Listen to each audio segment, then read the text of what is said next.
Hello student, आज के video में आपके लिए लेकर आए हैं रिलेटिव वेलोसिटी।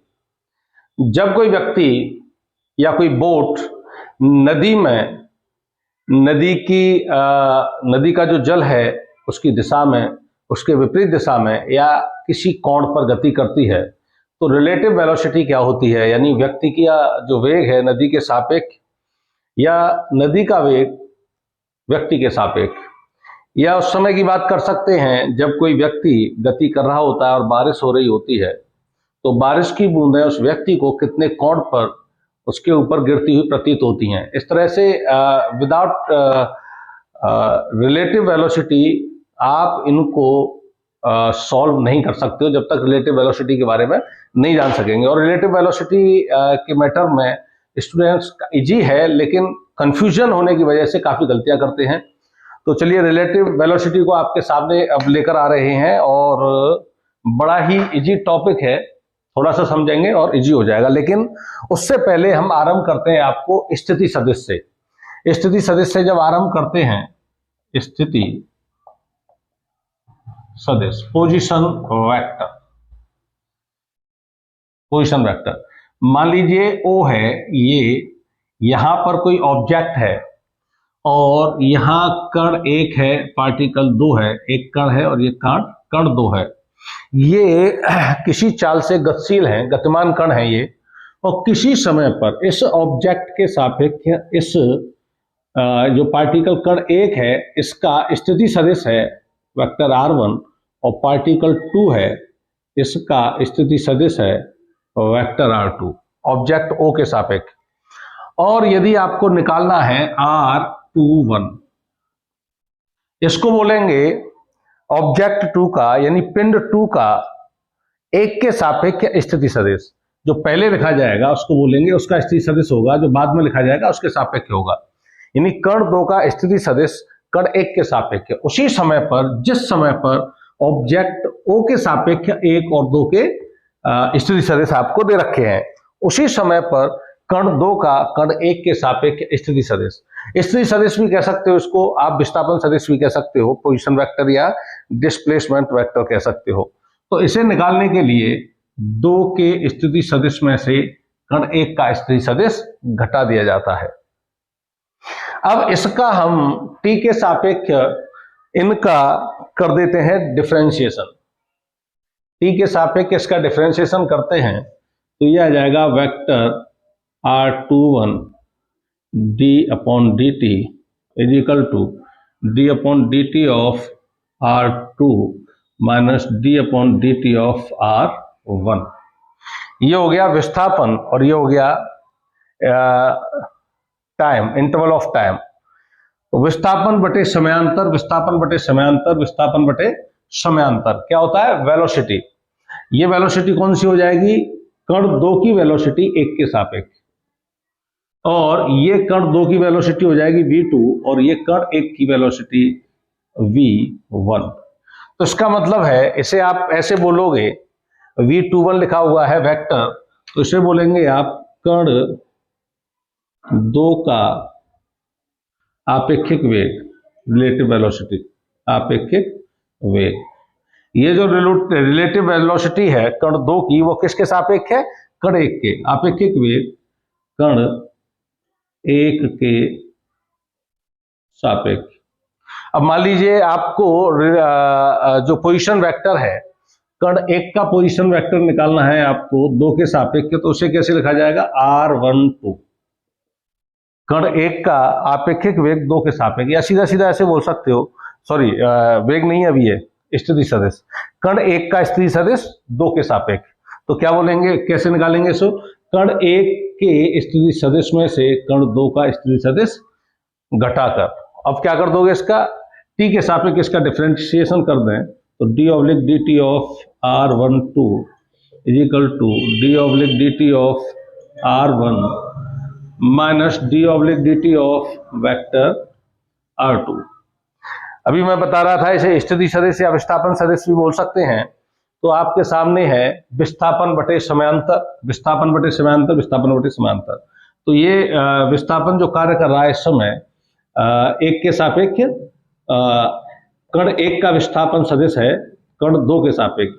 तो जब विस्थापन बटे सदिश लेंगे तो ये सदिश आ जाएगा वेलोसिटी जो आ जाएगी विस्थापन बटे समांतर कण 1 की वेलोसिटी आ जाएगी 2 के सापेक्ष इज इक्वल टू, ये कण 1 का विस्थापन सदिश है तो विस्थापन कण 1 का बटे समांतर, तो ये कण 1 का वेलोसिटी आ जाएगी v1 माइनस ये कण 2 की वेलोसिटी आ जाएगी v2।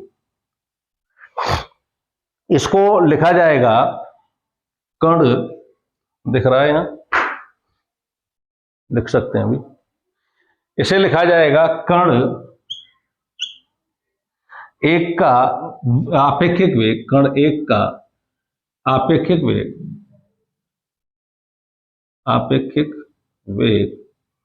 कण 2 के सापेक्ष, यानी जिस कण का वेग आपको निकालना होता है उसी के वेग में से दूसरे कण का वेग आप घटा देते हैं, जिसके सापेक्ष आपको निकालना है उसको घटाते हैं और जिसका वेग निकालना है उसमें से घटाते हैं। तो सिंपल है। अब इसमें ये देखिए v21 इज इक्वल टू, यदि मैं इसमें से माइनस कॉमन ले लूं तो माइनस क्या हो जाएगा, ये v1 माइनस v2, और v1 minus v2 vector v1 minus v2 क्या है, कण 1 का वेग है 2 के सापेक्ष, तो ये क्या हो जाएगा v21 is equal to minus v12। इसका मतलब हुआ दो वस्तुएं हैं और किसी भी वेग से वो गतिमान है, एक वस्तु का दूसरे के सापेक्ष वेग निकालो या दूसरी वस्तु का पहली के सापेक्ष वेग निकालो, उनके परिमाण तो सेम आएंगे लेकिन डायरेक्शन क्या हो जाएगी, चेंज हो जाएगी। ऐसे समझ सकते हो, एक वस्तु 5 किलो, ए वस्तु है वह 5 मीटर पर सेकंड के वेग से गतिमान है और बी वस्तु है वह 10 मीटर पर सेकंड के वेग से गतिमान है। यदि VBA निकाला जाएगा, यानी वस्तु B का वेग निकाला जाएगा, किसके सापेक्ष, A के सापेक्ष, तो B के वेग में से A का वेग 10 माइनस 5 क्या था, V21 क्या है, V2 माइनस V1, तो क्या आ जाएगा 5 metre per second, 5 metre per second. लेकिन आप VAB निकालेंगे, यानी कण A का B के सापेक्ष वेग, तो कण A के वेग में से B का वेग घटाया जाएगा, 5 minus 10 is equal to minus के 5 मीटर पर सेकंड, ये वेलोसिटी आ जाएगी। इसमें देखिए इनके जो वेलोसिटी है उनके मैग्नीट्यूड सेम है, 5 metre per second 5 metre per second, लेकिन ये माइनस आने का माइनस यह इंडिकेट कर रहा है कि यह जो वेग है VAB इस वेग के जस्ट अपोजिट है, 180 डिग्री पर है, यानी VBA यदि इधर गतिमान है तो VAB इधर गतिमान है। इससे अलग मान लीजिए ए और बी दो वस्तु हैं, उनके भिन्न भिन्न वेग हैं, रिलेटिव वेलोसिटी आप वेक्टर मेथड से निकालना है, जो इसे मिटा देते हैं, चलिए थोड़ी सी देर और लिखे रहने दें, साफ दिख रहा है। अभी क्या है, आपने वेक्टर देखा होगा, जिस तरह से हम दो वेक्टर्स का एडिशन करते थे, एक ट्रायंगल मेथड और एक पैरेललोग्राम मेथड। तो ट्रायंगल मेथड से जब इन वेक्टर्स को हम जोड़ते हैं तो रिलेटिव वेलोसिटी निकालते हैं, तो वो किस तरह से निकालेंगे, ये तो क्लियर है। बस एक बार फिर से बता देते हैं, जिस दो वस्तुएं हैं ए और बी, जिस वस्तु के सापेक्ष वेग निकालना है वो घटेगा, जिसका वेग निकालना है उसमें से घटेगा, ये ध्यान रखना है बस। और ये स्थिति सदिश के माध्यम से इसको समझाया है आपको।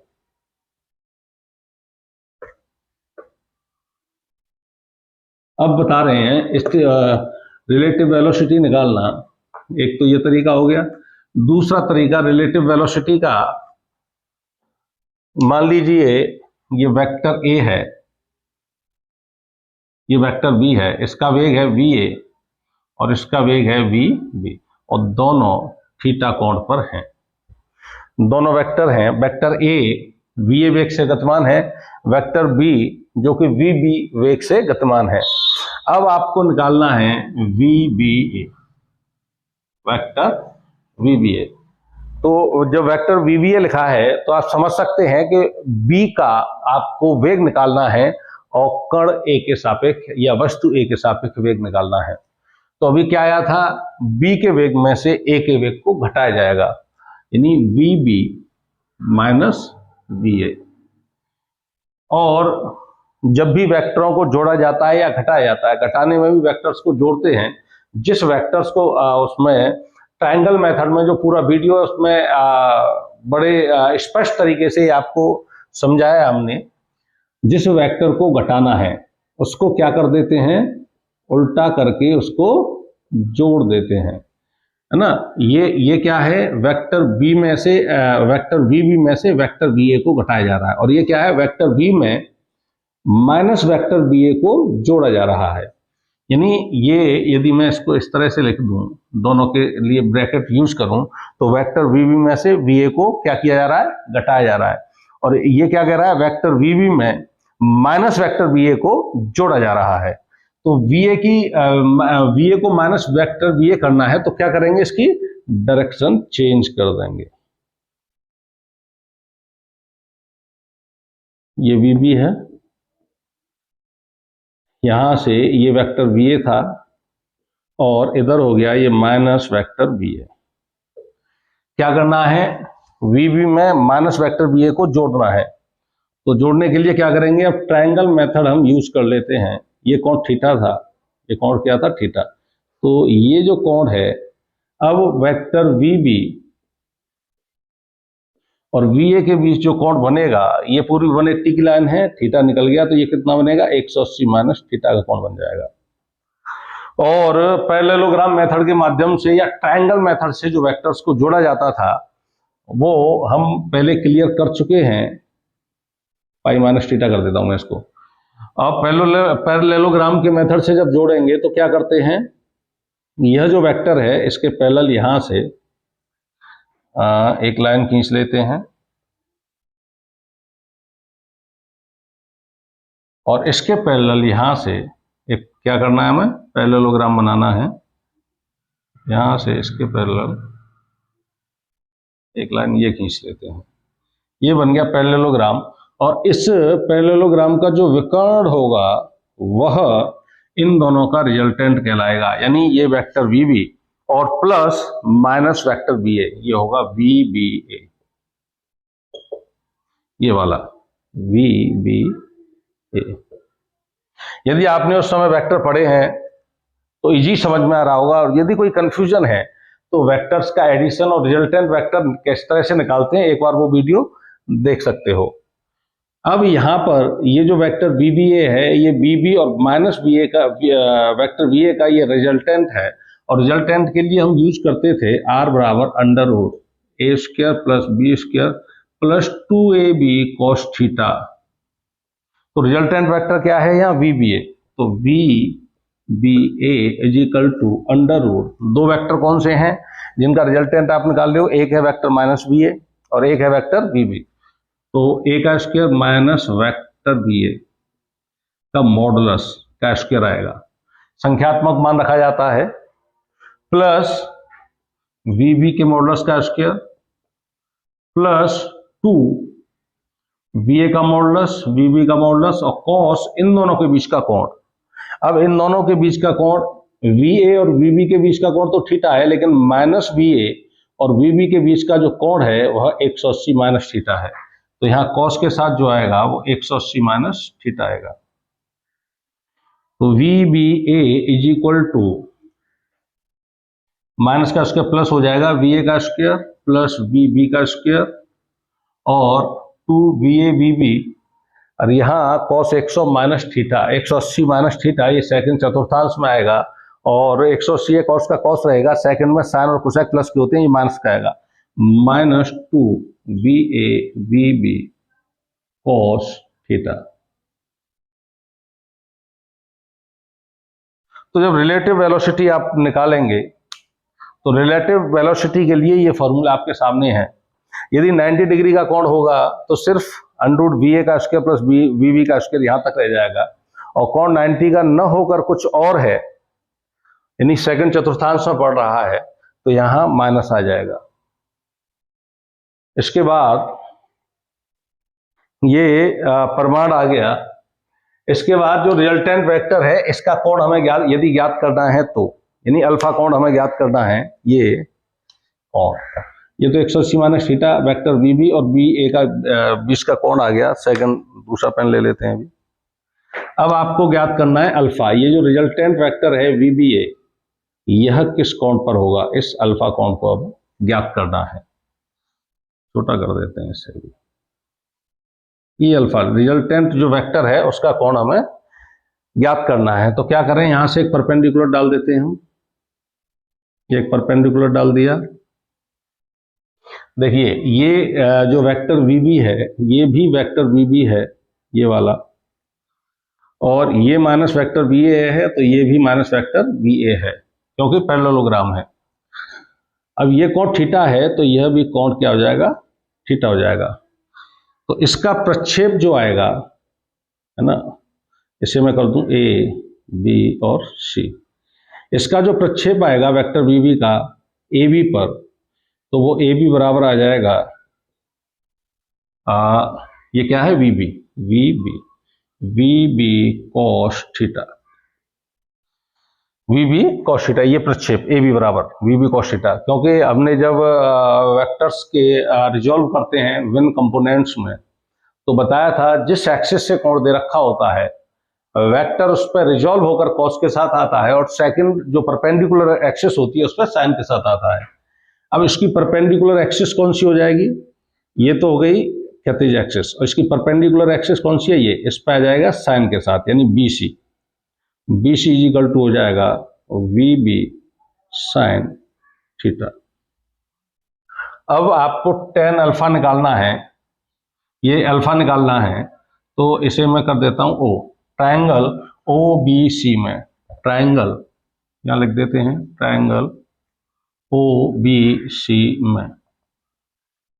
इन्हें समझाने के बाद में इनसे रिलेटेड कुछ न्यूमेरिकल्स कराएंगे जो आपकी किताब में कम दे रखे हैं।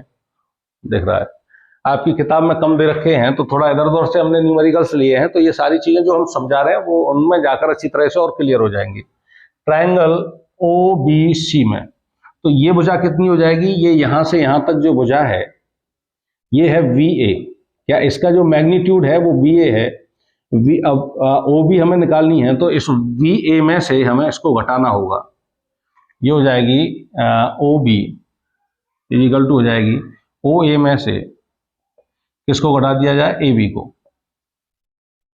ओ बी इज इक्वल टू हो जाएगा, ओ ए कितना है, वी ए, मैग्नीट्यूड की बात कर रहे हैं, वी ए माइनस, और ए बी कितनी है, V B cos theta, V B cos theta, और बी सी ये आप निकाल ही चुके हो, तो यहां से इसमें टेन अल्फा लगा देते हैं। टेन अल्फा इक्वल टू लंब बटे आधार B C upon O B, तो tan alpha equal to B C कितना आया है, V B sine theta, V B sine theta upon कितना, B C upon O B कितना आया है, V A minus V B cos theta.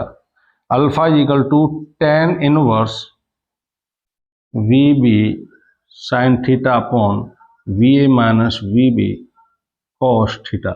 इस तरह से जो रिजल्टेंट वेक्टर होगा, दिख रहा है, दिख रहा है, इस तरह से जो रिजल्टेंट वेक्टर जो आया है, ये इसकी डायरेक्शन हम यहां से, यानी इस वी ए वेक्टर से हम निकाल सकते हैं। टेन अल्फा की डायरेक्शन निकल के आ गई है आपके सामने।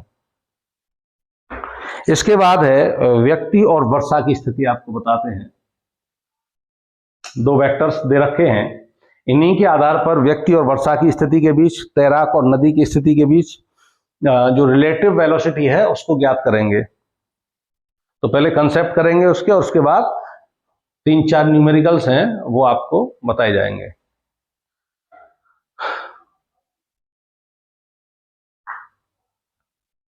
मिटाते हैं।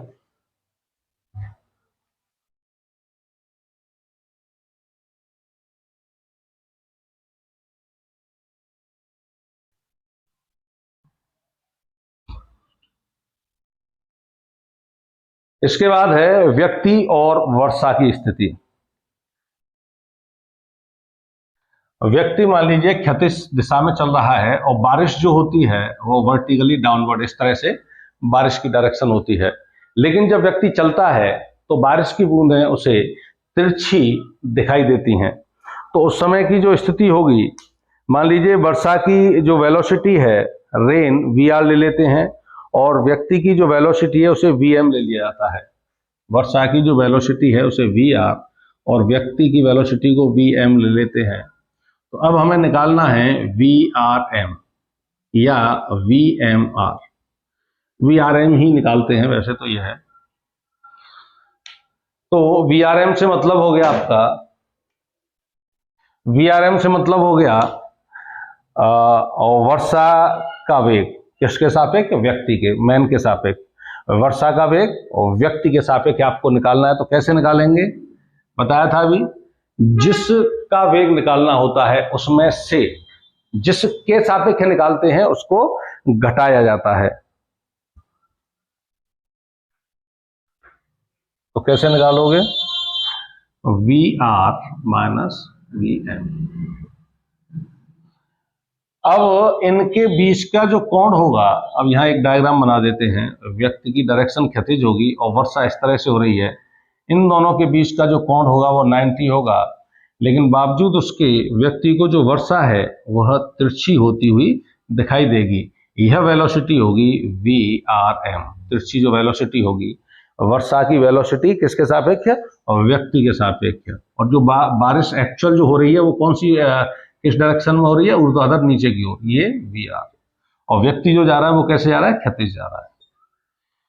तो वर्षा की जो भी स्थिति होगी और जब भी वर्षा का वेग निकाला जाएगा व्यक्ति के सापेक्ष, तो हमेशा देखिए आपने जो ट्रायंगल मेथड में किया है, जब कोण 90 का हो जाता है तो R इजिकल टू रिजल्टेंट जो वेक्टर निकालते हैं 2AB कॉस क्या हो जाता है 90, और जो ये पद हो जाता है 0।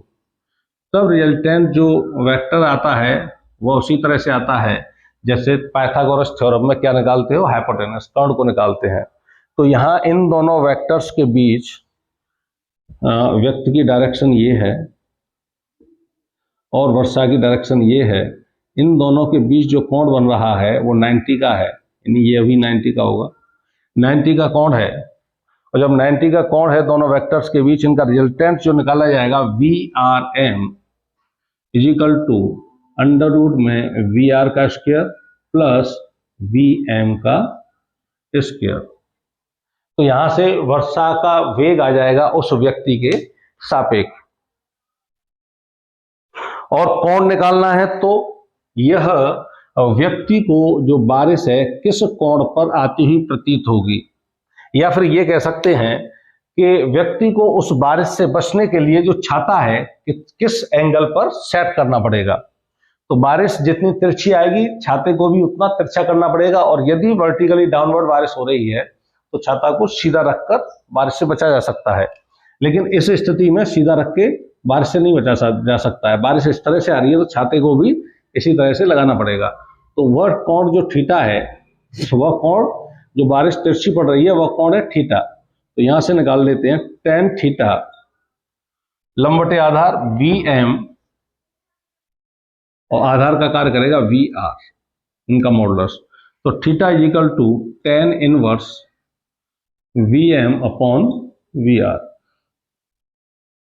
या तो ये पूछा जाए कि बारिश जो है किस कोण पर उस व्यक्ति पर गिरती हुई प्रतीत होगी, या यह पूछा जाए कि किस एंगल पर छाता को सेट करना पड़ेगा जिससे वह व्यक्ति बारिश से बच सके। तो वह इस तरह से निकाला जाएगा।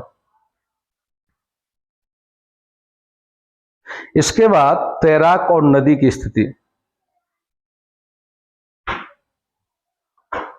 बारिश का एक यही छोटा सा कॉन्सेप्ट आपके लिए रहेगा।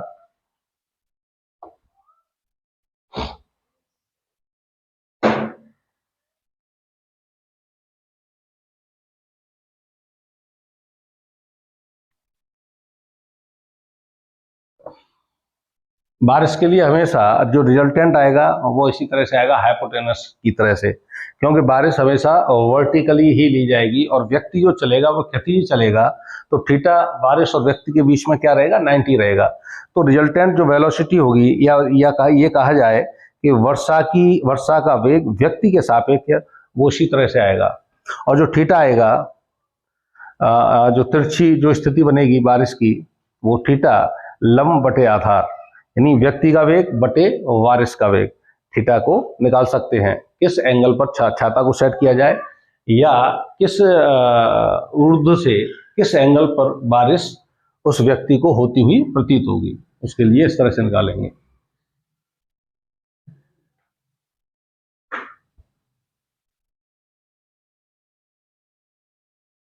अब आता है नेक्स्ट टॉपिक है तैराक व नदी की स्थिति। तैराक व नदी की स्थिति।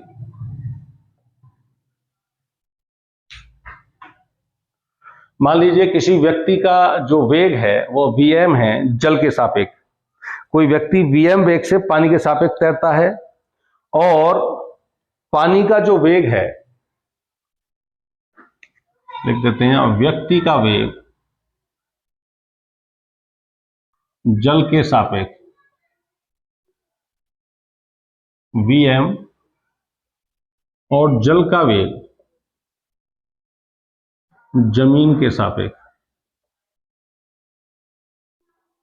vr। हमेशा जो गति ली जाती है, यदि कहा जाए कि कोई मोटर कार है 30 मीटर पर सेकंड के वेग से चल रही है, तो निश्चित रूप से उसका जो सापेक्ष वेग है जमीन के सापेक्ष वेग है। तो जल की वेलोसिटी की यदि हम बात करें तो जल का जो वेग है वह जमीन के सापेक्ष वेग है और व्यक्ति का जो वेग है वह जल के सापेक्ष वेग है vm। तो ऐसी स्थिति में व्यक्ति का जमीन के सापेक्ष वेग क्या होगा?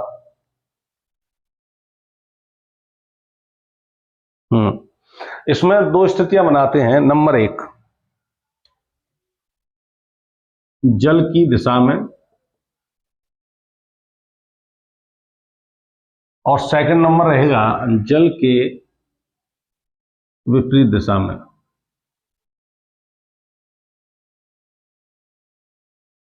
जल की विपरीत दिशा में। अभी ये तो सिंपल है और आप मैथ में भी और वैसे भी जो ट्रिकी क्वेश्चंस होते हैं मैथ के, उनमें इस तरह के करते रहे हो, लेकिन थोड़ा सा इससे जब आगे चलेंगे तो तिरछा तैरता है तब स्थिति क्या होगी, वह कॉन्सेप्ट जो है समझने लायक होगा। चलिए इसको कर देते हैं। जल की दिशा में जब दो वस्तुएं एक ही डायरेक्शन में गति कर रही होती हैं और सापेक्ष वेग निकालना होता है तो घटाया जाएगा, और जब विपरीत डायरेक्शन में गति कर रही हैं तो उनका जो सापेक्ष वेग है वो बढ़ जाता है, यानी जोड़ दिया जाता है। तो जल की दिशा में अब किसका निकालते हैं? व्यक्ति का वेग। व्यक्ति का वेग जमीन के सापेक्ष, मान लीजिए v है। मान लीजिए व्यक्ति का वेग अब जमीन के सापेक्ष आ गया और जल का वेग भी जमीन के सापेक्ष है। अब या फिर आप ऐसा कह सकते हो कि व्यक्ति का वेग है v और जल का वेग है vr। व्यक्ति का वेग v है और जल का वेग है vr। अब आप जब भी निकालोगे vm वेग क्या है, इसे मैं ऐसे लिख देता हूं vmr। अभी बता देंगे इसको। vmr मैंने लिख दिया तो इसका मतलब हो गया व्यक्ति का वेग है जल के सापेक्ष। व्यक्ति का वेग जल के सापेक्ष। तो कैसे निकालेंगे? अभी जो सापेक्ष वेग बताया था, जिसका वेग निकाल रहे हो उसके वेग में से घटाना है और जिसके सापेक्ष निकाल रहे हो उसको घटाना है। तो vm में से व्यक्ति के वेग में से किसका वेग घटा दोगे? जल के वेग को घटा दोगे। और ये जो व्यक्ति का वेग और जल का वेग बोला जा रहा है या नदी का वेग बोला जा रहा है वह किसके सापेक्ष है? जमीन के सापेक्ष है। और व्यक्ति का वेग जमीन के सापेक्ष क्या है? केवल v है, तो v लिख दिया हमने इसको। और जो व्यक्ति का जो वेग लिया है आपने जल के सापेक्ष लिया है वो क्या है? केवल vm है, तो vm। ठीक है ना? तो यहां से vm = v - vr। क्या निकालना है आपको? व्यक्ति का वेग जमीन के सापेक्ष v निकालना है। तो v हो जाएगा vm + vr। यानी यदि सेम डायरेक्शन में गतिशील हैं तो जो रिलेटिव वेलोसिटी है व्यक्ति की किसके सापेक्ष? जमीन के सापेक्ष। या ये कहें कि व्यक्ति का वेग बढ़ जाएगा और व्यक्ति के वेग की यदि बात हो रही है, जल के वेग की बात यदि बात हो रही है, या किसी भी वस्तु के वेग की जब भी हम बात करते हैं तो वो जमीन के सापेक्ष ही होता है। तो व्यक्ति का वेग क्या हो जाएगा, जमीन के सापेक्ष बढ़ जाएगा, जल का वेग और व्यक्ति का वेग जुड़ जाएंगे। और जल की विपरीत दिशा की यदि बात होगी तो जल की विपरीत दिशा की यदि बात होगी तो व्यक्ति का वेग जल के सापेक्ष क्या हो जाएगा, इसको जो है उस समय Vm को क्या ले लिया जाएगा, माइनस में ले लेंगे।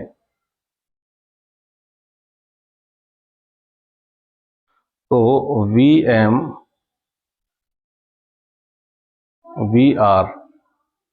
Vr को माइनस में ले लें, उस स्थिति में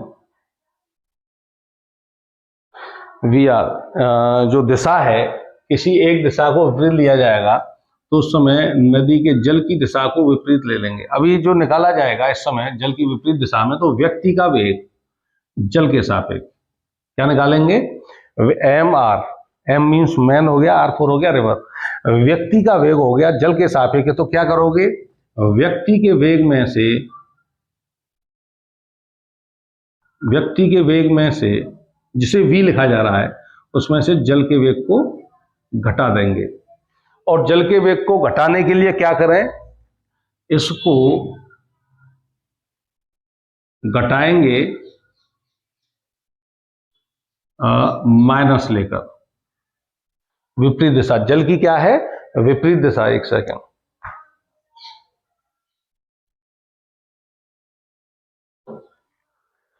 Vm व्यक्ति का वेग है जल के सापेक्ष, इसमें या फिर सीधा सीधा इसको लिख देते हैं Vm is equal to V plus VR। ये जो आया है Vm is equal to V minus VR, इसमें जल की विपरीत दिशा में, तो जल के वेग को माइनस में ले लेते हैं, जल के वेग को ऋणात्मक, जल के वेग को जब हम ऋणात्मक लेंगे तो यहां से Vm इजिकल टू हो जाएगा V माइनस VR। तो Vm यानी व्यक्ति का वेग जल के सापेक्ष इजिकल टू व्यक्ति का वेग जमीन के सापेक्ष प्लस जल का वेग जमीन के सापेक्ष। तो यहां से व्यक्ति का जो वेग है जमीन के सापेक्ष V is equal to Vm minus VR। जब विपरीत दिशा में गति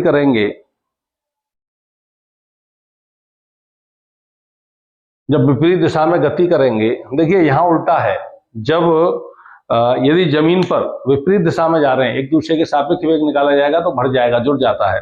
और जब जमीन पर एक ही दिशा में गति कर रहे हैं तो उस समय घट जाता है। लेकिन यह जो गति हो रही है तैराकी, जल के ऊपर गति हो रही है, तो जब एक ही डायरेक्शन में गति होगी जल की और तैराक की, तो जमीन के सापेक्ष तैराक का जो वेग है, क्योंकि एक तो उसकी वेलोसिटी जल के साथ साथ उसका जो वेग है वो बढ़ेगा और उसका स्वयं का वेग, दोनों जुड़ जाएंगे जब जल की दिशा में होगा तो। और जल की विपरीत दिशा में होगा तो जल इस तरह से चल रहा है और तैराक इस तरह से चल रहा है, तो जल अपने वेग से इसको पीछे लेकर जाएगा और अपने वेग से, जल का जो वेग है उस वेग से पीछे लेकर जाएगा और अपने वेग से यह आगे बढ़ेगा। तो उस समय पृथ्वी के सापेक्ष जो इसकी वेलोसिटी होगी तैराक की, वह कम हो जाएगी यानी घट जाएगी। तैराक की वेलोसिटी में से रिवर की वेलोसिटी को घटाकर ज्ञात कर लेते हैं।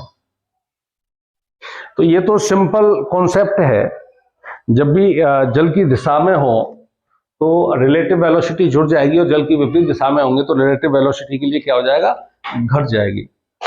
अब है नदी को पार करने की स्थितियां।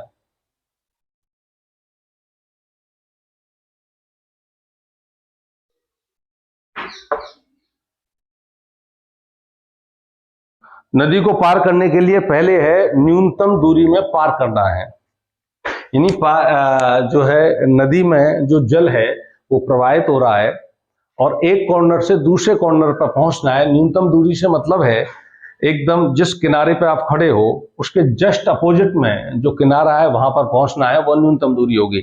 उस किनारे से तिरछा या दाएं बाएं किधर भी चलोगे तो दूरी क्या हो जाएगी, बढ़ जाएगी।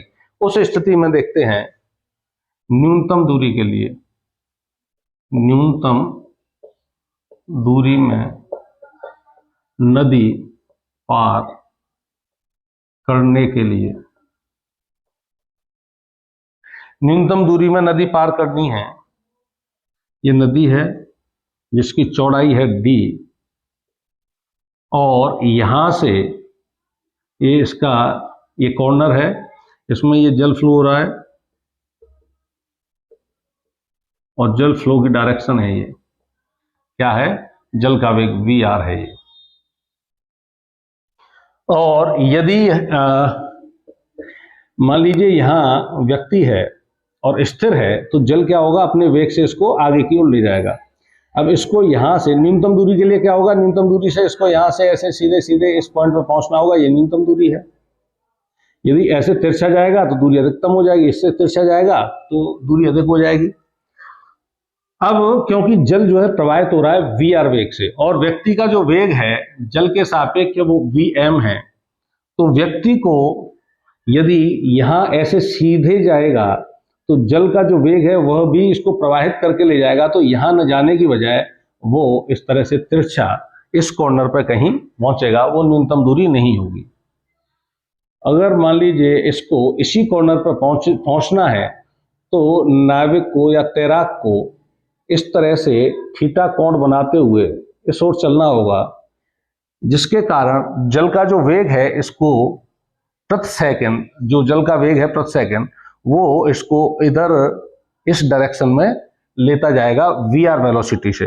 और जब तक ये यहाँ पहुंचेगा, जिस समय है ना, वो जो टाइम निर्धारित है उस टाइम में ये इसे यहाँ पहुंचना चाहिए और यह दूरी कवर करके सीधा यहाँ पहुंच जाएगा। तो ये जो थीटा है यह कितना होगा कोण, और यह जो वेलोसिटी है इसकी यह कितनी होगी, ये तो वही वेलोसिटी है vm है, ये वेलोसिटी vm वेलोसिटी से इधर जा रहा है। तो यहाँ यह जो वेलोसिटी होगी यह जल के सापेक्ष होगी, ये जल के सापेक्ष है, यह जो वेलोसिटी होगी इसकी इस वेलोसिटी को ले लेते हैं v, क्या ले लेते हैं इस वेलोसिटी को v। इस स्थिति में सबसे पहले हम थीटा निकालते हैं, क्या होगा tan थीटा। इसको जो इसकी जो व्यक्ति की जो वेलोसिटी निकाली जाएगी इस समय,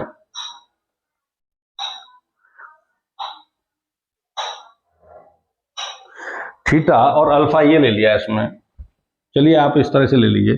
तो इस समय जो कोण बनेगा tan थीटा,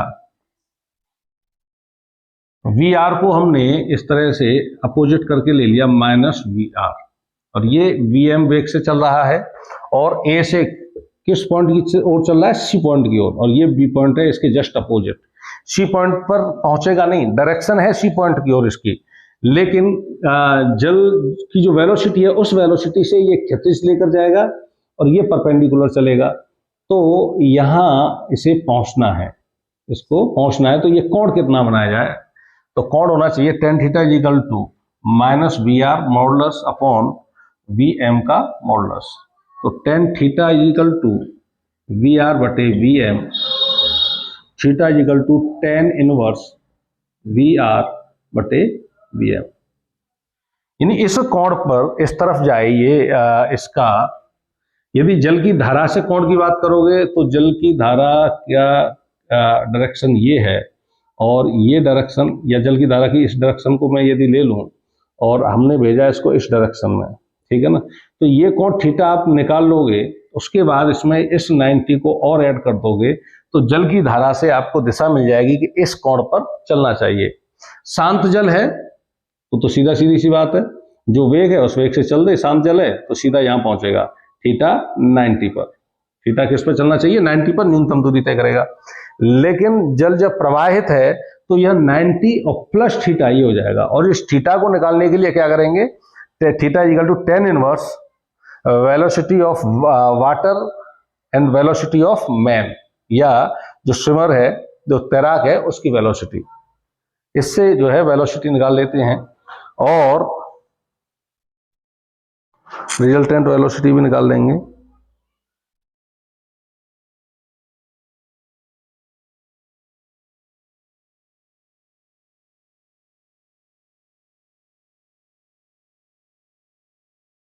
यहां से ये जो v है, v यदि हमें निकालना है यानी इसकी जो वेलोसिटी है इस समय कम हो जाएगी कुछ ना कुछ, क्योंकि यह जो है जल की डायरेक्शन ये है, प्रवाहित हो रहा है और यह इस डायरेक्शन में चल रहा है। तो जल की जो वेग की दिशा है उसके क्या चल रहा है, कुछ अपोजिट चल रहा है थीटा एंगल पर। तो ये जो वेग होगा v, ये व्यक्ति का वेग होगा, व्यक्ति का वेग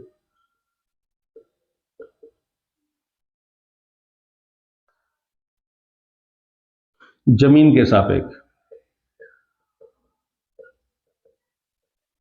तो कैसे निकालेंगे, व्यक्ति के वेग में से माइनस जल का वेग।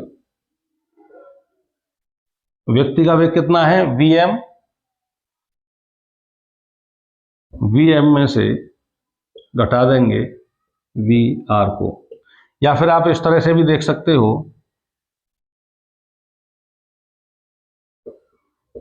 इस v वेग को निकालना है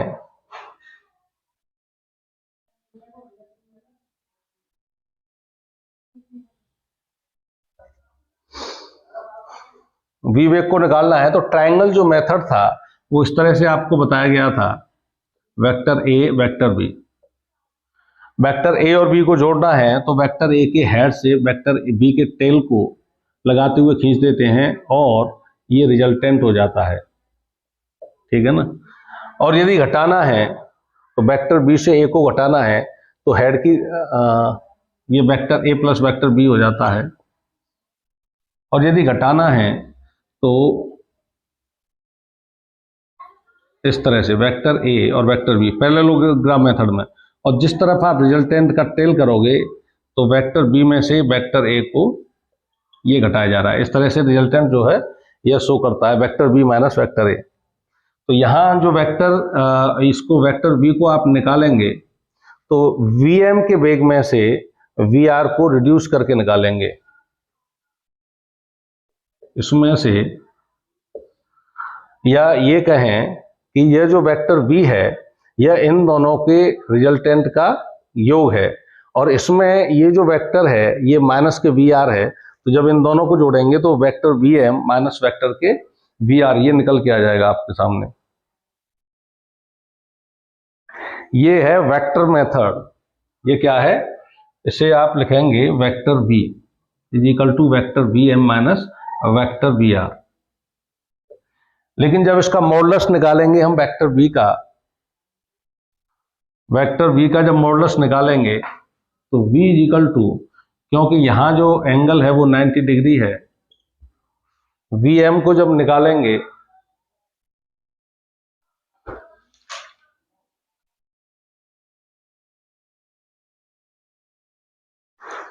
v को जब निकाला जाएगा तो अंडर रूट vm का स्क्वायर माइनस vr के स्क्वायर से इसको निकालेंगे। इस समय जो वेलोसिटी होगी इसकी a टू b, वह वेलोसिटी, इसकी जो एक्चुअल वेलोसिटी है vm से कम हो जाएगी। उसका कारण ये है कि यह vm वेलोसिटी से जल का जो प्रवाह वेग है उसके विपरीत दिशा में गति कर रहा है, और जो न्यूनतम दूरी इस समय, यह जो न्यूनतम दूरी को पार करने में जो इस समय इसको समय लगेगा, समय बराबर दूरी बटे चाल या दूरी बटे वेग। तो t बराबर, दूरी कितनी है इसकी चौड़ाई नदी की d, और चाल कितनी आ जाएगी, अंडर रूट vm का स्क्वायर माइनस vr का स्क्वायर।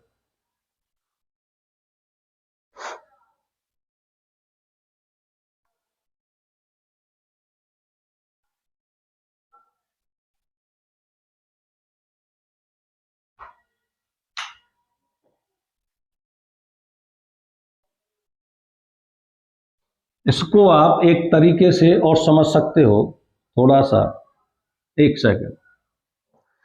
इसमें vm को जब आप निकालेंगे, vm रिजल्टेंट वेक्टर की तरह v का स्क्वायर प्लस माइनस vr का स्क्वायर प्लस ये जो 90 जो कोण अभी हमने आपको बताया था वो इन दोनों के बीच कार्य कर रहा है। तो रिजल्टेंट वेक्टर vm यदि हम ले लेते हैं तो ये कर्ण का कार्य करेगा, vm इज इक्वल टू, वो थोड़ा सा उसमें कंफ्यूजन न हो इसलिए दोबारा बता रहे हैं।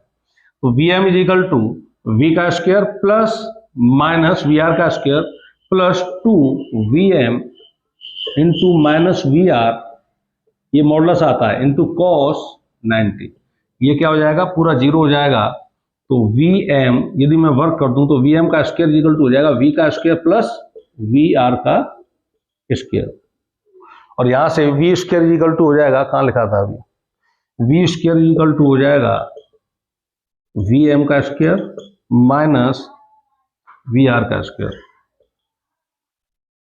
V equal to under root, V equal to हो जाएगा अंडर रूट Vm का स्क्वायर माइनस VR का स्क्वायर। उसमें थोड़ा सा जो कंफ्यूजन था उसको दूर किया है। देखिए ये क्या बन रहा है, सम कॉन्ट्रोवर्स राइट एंगल ट्रायंगल बन रहा है, और ये सामने हाइपोटेनस है। तो हाइपोटेनस के आधार पर जो रिजल्टेंट वेक्टर निकालते हैं उसी से सीधा निकाल दिया गया है।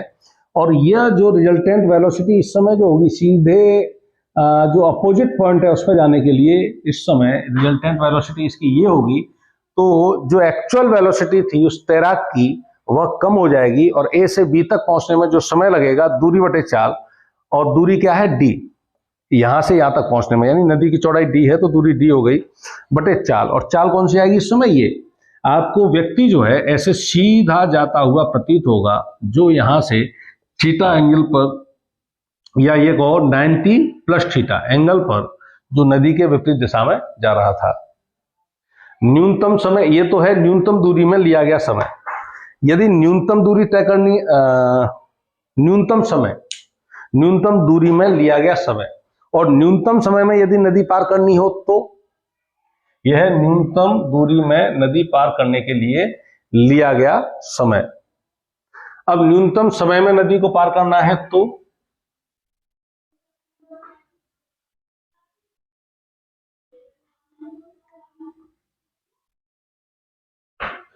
अभी t बराबर क्या था, d बटे अंडर रूट Vm का स्क्वायर माइनस VR का स्क्वायर। देखिए ये जो वेग था Vm वो क्या हो गया, घट गया। t को न्यूनतम समय में नदी पार करनी है तो इस वेग को बढ़ाना पड़ेगा, यानी नदी की चौड़ाई तो d रहनी है, हर यदि बड़ा हो जाएगा तो भिन्न का मान क्या हो जाएगा, कम हो जाएगा। इस तरह से देखते हैं, ये नदी है, इसकी d इसकी चौड़ाई है नदी की, और A से B पॉइंट पर इसको पहुंचना है यहां तक, ठीक है ना। यदि इस तरह से जाएगा तो इसकी वेलोसिटी कम हो जाएगी और यहां तक पहुंचने में इसको समय अधिक लगेगा। तो क्या करना चाहिए, इसको जो है इसी तरह से सीधा चलना चाहिए। और होगा क्या ऐसी स्थिति में, ये इसकी क्योंकि नदी का भी वेग है, उस वेग से इसको आगे की ओर लेके जाएगी, तो इसकी गति हमें तिरछी दिखाई देगी Vm वेग से।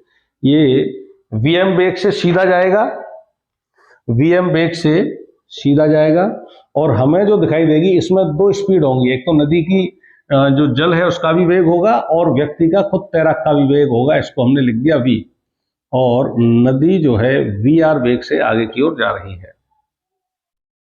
तो इस समय ये रिजल्टेंट वेलोसिटी V जब आप निकालोगे तो V इक्वल टू आ जाएगा, ये कर्ण का कार्य कर रहा है, इन दोनों वेक्टर्स के बीच का कोण 90 है, तो V इक्वल टू आ जाएगा अंडर रूट Vm का स्क्वायर प्लस VR का स्क्वायर। और इसमें क्या आ रहा था, अंडर रूट Vm का स्क्वायर माइनस VR का स्क्वायर। तो लिया गया जो समय होगा, समय बराबर दूरी बटे चाल, d बटे अंडर रूट Vm का स्क्वायर प्लस VR का स्क्वायर। यानी नदी को पार करने में जो न्यूनतम समय लगेगा वो यह होगा।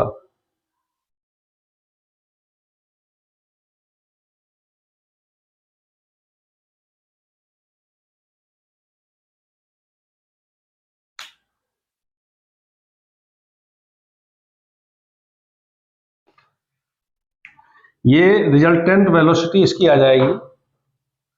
चलिए इसको अभी मिटाते हैं। रिजल्टेंट वेलोसिटी इसकी जो है इस साइड में, यानी ये थीटा कोण पर, इससे नदी का जो वेग है इससे थीटा कोण पर ये हमें इस तरह से तिरछा जाता हुआ दिखाई देगा, और उस समय इसका जो वेग होगा V equal to under root Vm का स्क्वायर प्लस VR का स्क्वायर होगा। लेकिन इस समय इसके वेग पर जो 90 डिग्री पर, जल के प्रवाह से 90 डिग्री पर गति कर रहा था, इसके क्षैतिज जो वेग है, इसको यदि मैं ऊर्ध्व वेग मान लूं और जल के वेग को हम क्षैतिज वेग मान लेते हैं, तो ऊर्ध्व वेग पर कोई भी प्रभाव नहीं पड़ेगा। तो नदी पार करने में जो लिया गया समय है, इसमें दोनों वेग हैं। ये vm ऊर्ध्व वेग से गति कर रहा है इस तरफ, और vr क्षैतिज वेग से गति कर रहा है नदी की दिशा में। तो लिया गया समय जो होगा d दूरी बटे ऊर्ध्व वेग vm, वो नहीं होगा, d बटे अंडरूट vm प्लस vr का स्क्वायर ना आकर यही आएगा, t इक्वल टू d बटे vm।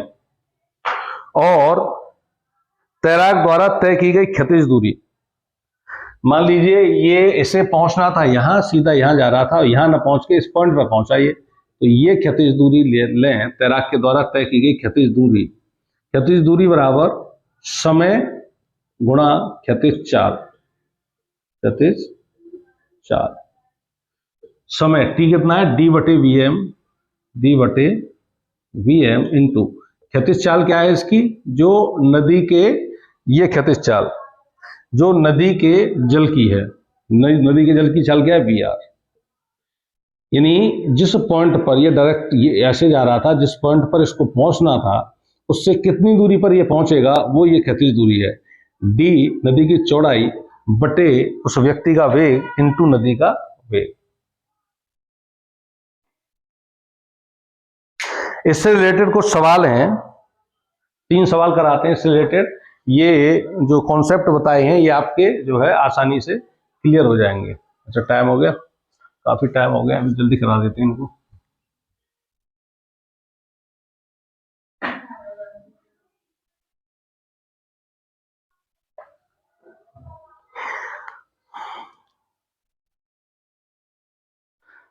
पूर्व दिशा में कोई व्यक्ति है, 20 मीटर, देखिए डायरेक्शन ऐसे ली जाती है, पूर्व, पश्चिम, उत्तर और दक्षिण।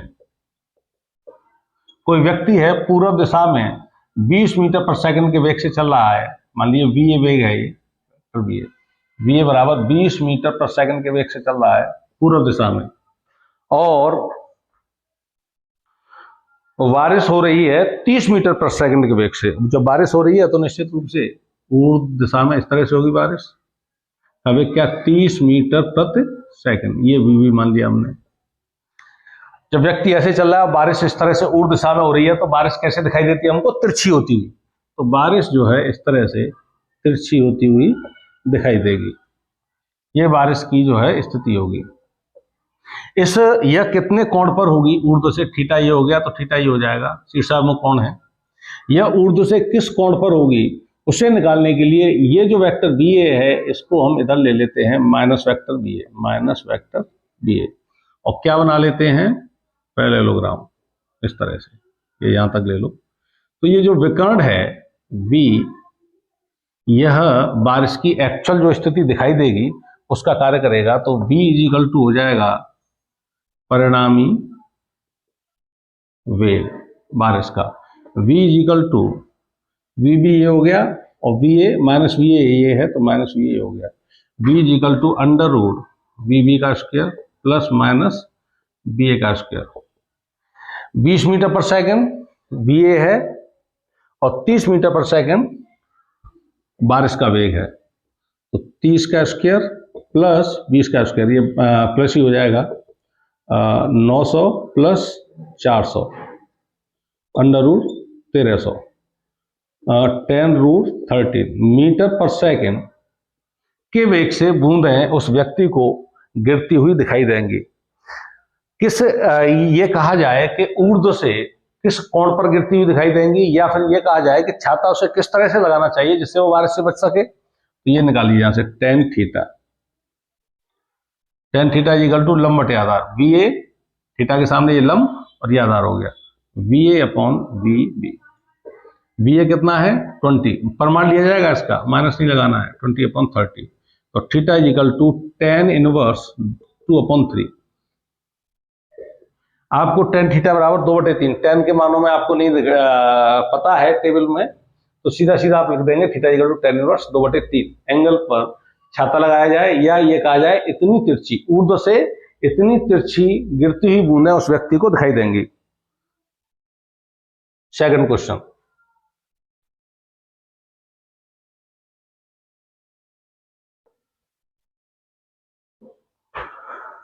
एक तैराक है जो 5 किलोमीटर प्रति घंटा के वेग से बहती हुई नदी में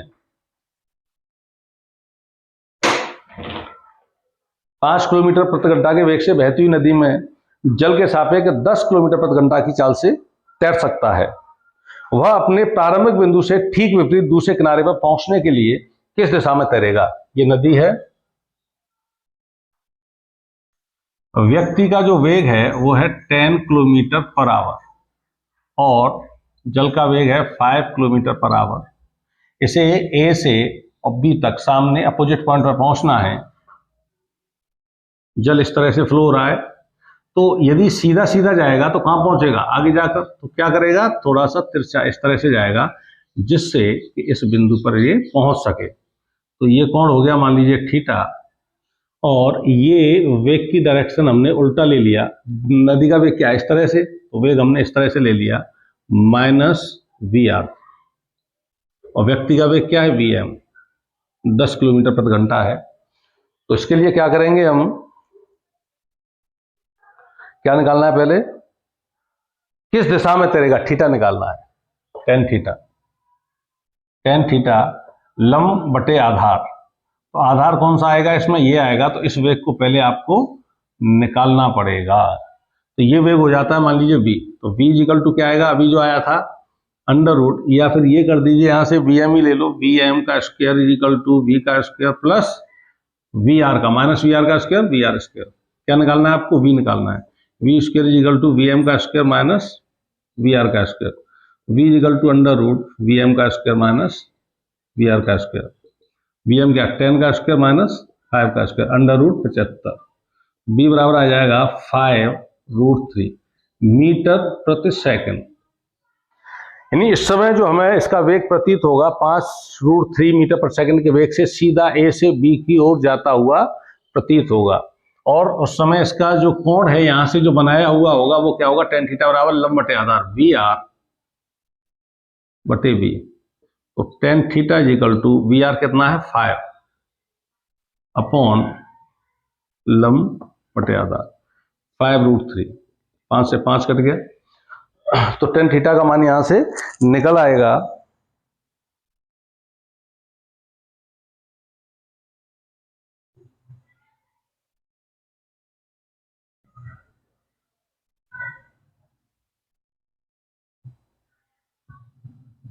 टेन थीटा में 30 अंश का जो मान होता है, इसे साइन या कॉस से भी निकाल सकते थे। चलिए ठीक है। तो ये साइन 30 में ये होता है टेन 30 का मान होता है।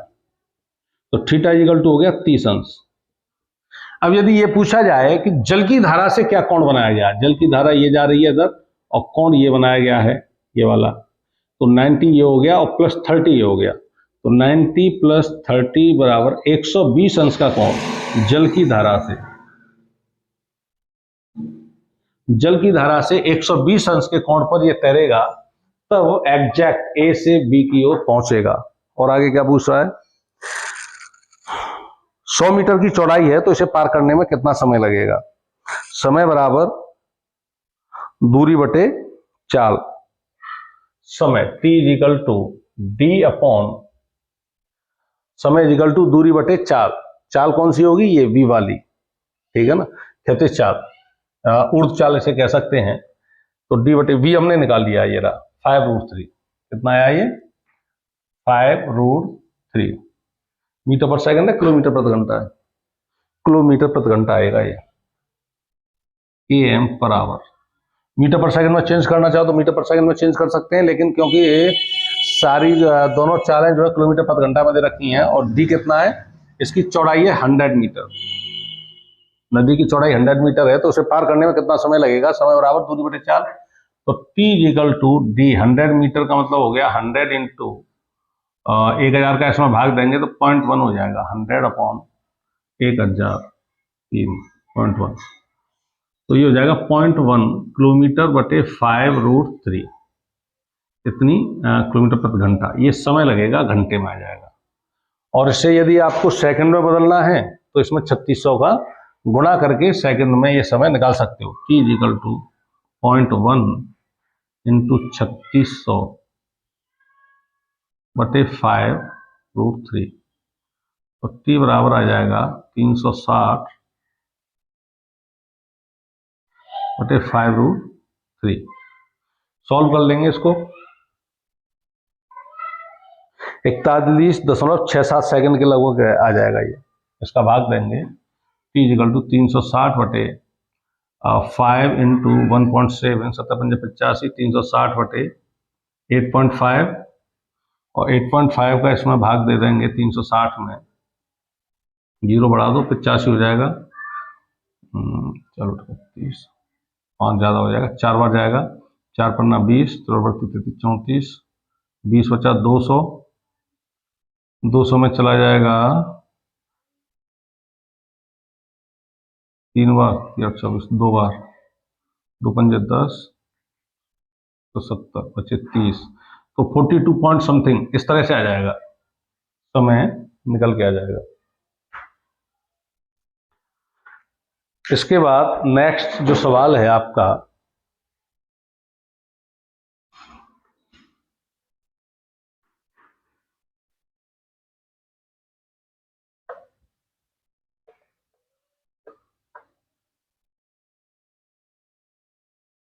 एक मोटर बोट है, उत्तर दिशा की ओर 25 किलोमीटर प्रति घंटे के वेग से गतिमान है।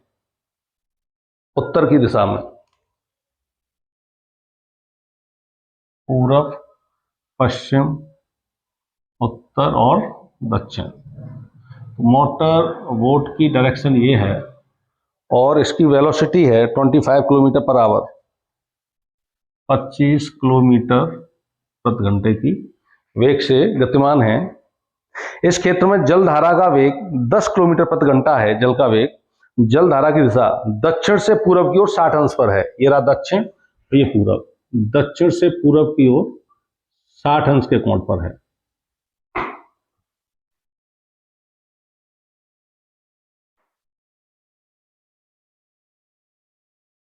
साफ दिख रहा है?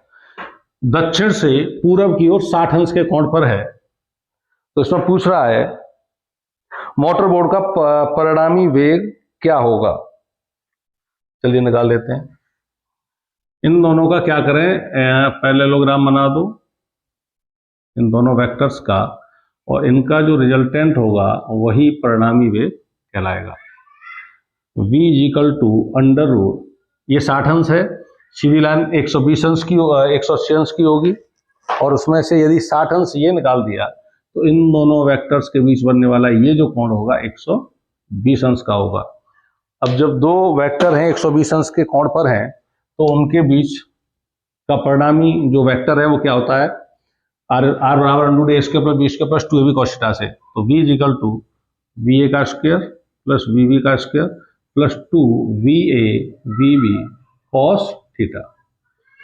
va कितना है, ये 25 किलोमीटर प्रति घंटा है, और प्लस ये 10 किलोमीटर प्रति घंटा है, +2 × 25 × 10 और cos, इन दोनों वेक्टर्स के बीच का कोण क्या है, 120 अंश है। इसको सॉल्व करेंगे 625 + 100 + 25 × 50 500 गुणा cos 120 cos 90 + 30 sin 30 -sin 30 -1/2। तो यहाँ माइनस और 1/2 का गुना हो जाएगा, ये कट जाएगा 250 बार।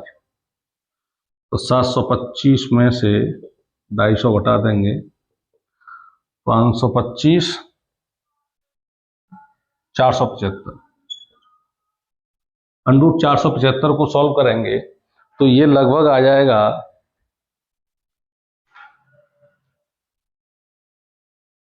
21.8 किलोमीटर प्रति घंटा। 21.8 किलोमीटर प्रति घंटा ये निकाल लेते हैं, और इसमें इसका रिजल्टेंट जो वेलोसिटी है इसकी इस समय ये होगी। अब ये पूछ रहा है कि ये किस कोण पर होगा, परिणामी का वेग, मोटर बोट का परिणामी का वेग निकालिए। तो वेग निकल आया। ये 3 सवाल कर दिए आपके सामने, आप जो है फेयर में कर देंगे। आपकी बुक में जो दे रखी है उसमें ये सवाल कम होंगे, इसलिए इन सवालों को सेलेक्ट किया गया था। रिलेटिव वेलोसिटी के जो सवाल हैं, आपके कंफ्यूजन्स जो हैं वो दूर हो सकें। अगले वीडियो में फिर मिलेंगे। Thank you.